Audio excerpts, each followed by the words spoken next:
Hi,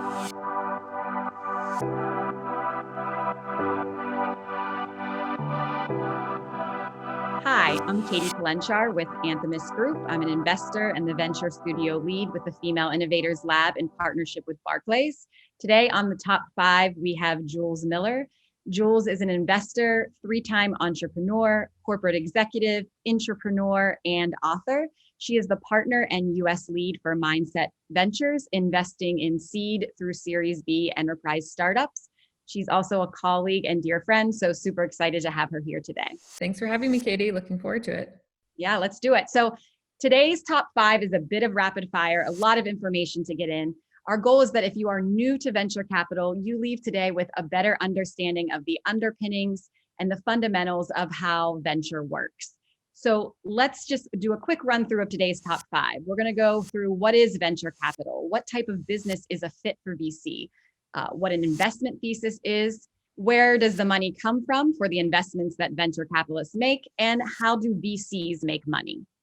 So let's get right to it. Tell us, what is venture capital? What type of businesses are a fit for VC? VC is a very particular type of financing, and one that all founders should understand. It's where private investors put capital into other private companies, usually small businesses, and a particular type of small business called a startup.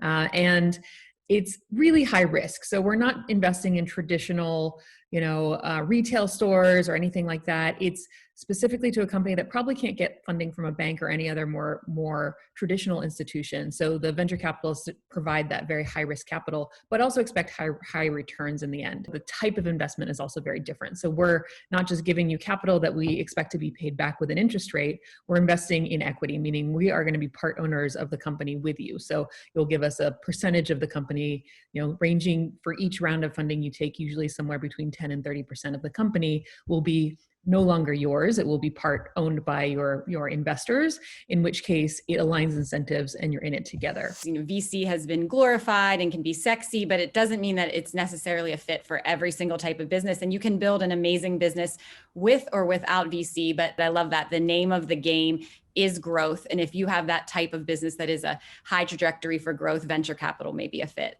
So there's so many venture investors, different stages, types. And you hear VCs often say our investment thesis. What is an investment thesis?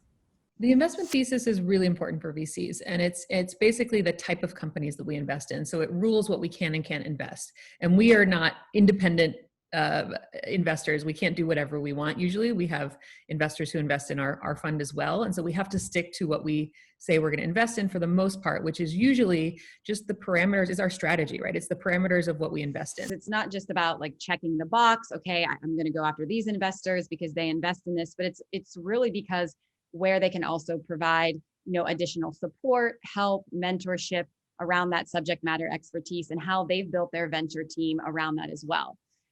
So I think often startups, founders don't realize that venture investors also have to fundraise. So where does the money come from for these investments, and how do VCs make money? Yeah, we have a lot of empathy for you as founders who are constantly fundraising, because we have to do exactly the same thing. So we're also raising money. We have different funds that we have to find investors for, and those investors are called limited partners or LPs. And it ranges on who they are. They can be and how big our fund is. So it can range from high net worth individuals, it can be family offices, or more institutional investors like pension funds. The way it works in venture and in general with our LPs is they only make money if we make money, and we only make money if you make money. And so it's all about ownership in the business and all about an exit. And so the way everyone in the venture capital world is successful is when you as a business have some sort of liquidity event, meaning you're selling your company to another company, or you're going public on, for example, on the NASDAQ as an IPO, initial public offering. Thank you so much, Jules. We did it. We got through the top five in 5 minutes, breaking down venture capital. I knew this would be extremely helpful to founders looking to learn more about VC. If you want to learn more about Thesis Group and the Female Innovators Lab, click the link below. And if you want to learn more about Mindset Ventures, also click the link below. You can also follow both Jules and myself on Twitter. Thank you so much for tuning in to today's top five. We'll see you again soon.